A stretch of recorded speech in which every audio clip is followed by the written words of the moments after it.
So far this morning, things are running smoothly. We anticipated certain hiccups because every year we have certain voters that show up at the wrong polling place and things like that. So we have worked on those issues, and that's working smoothly. Our command center is not backed up.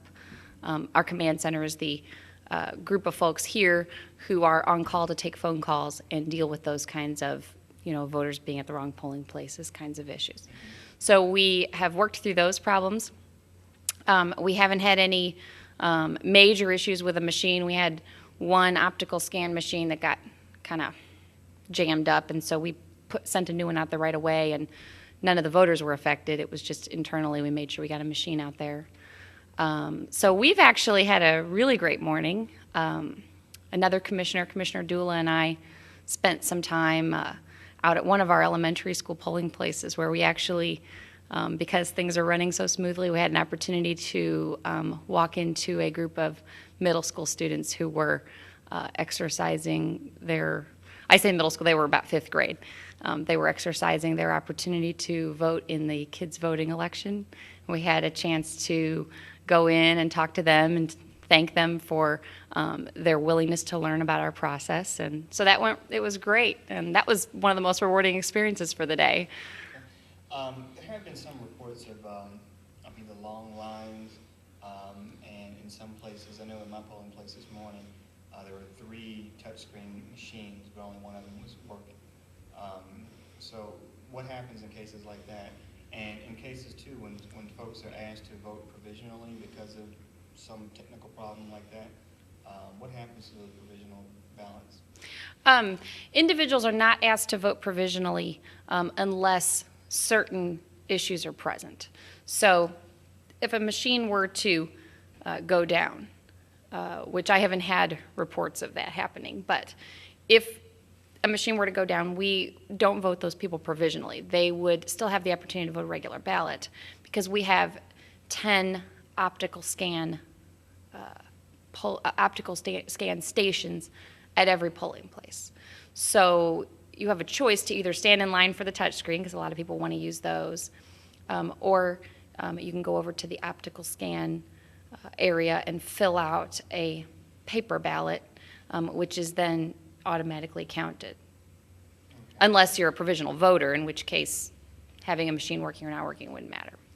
Okay. Well, I know on some radio stations from calling shows today, people were calling in, at least early this morning, and saying that they were given provisional ballot. So in a case like that, should they refuse the provisional ballot? And if there's some confusion with the election judge, many of whom are elderly?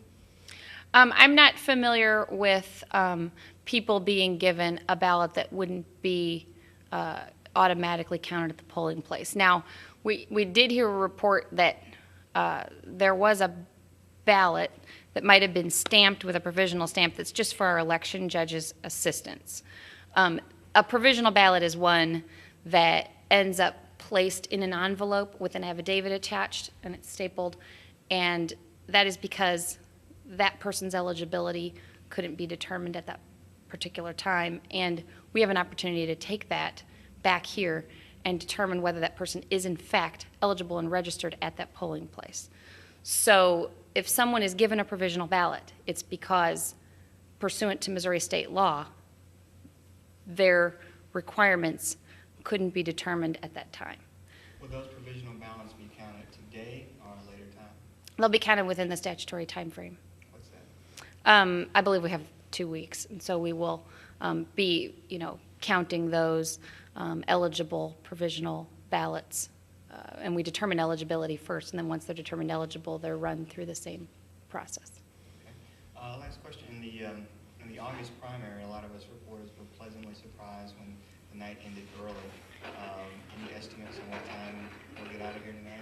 Well, the problems that I'm hearing are certainly not here in the city of St. Louis, at least today, fortunately, so far. And we are hopeful that we will get our results in as quickly as we can and run those memory cards. I mean, I'm not going to predict how long it'll take. I think the primary election, they were pretty much finished by 10 o'clock, which was very early and earlier than most. But I can't say how long it will take. Certainly we have more voters in this election And so our resources, you know, are not quite what they were in August. We have the same number of folks working, and so we will try to get those counted as soon as we can. But I don't anticipate you're going to see anything longer here than you would find anywhere else.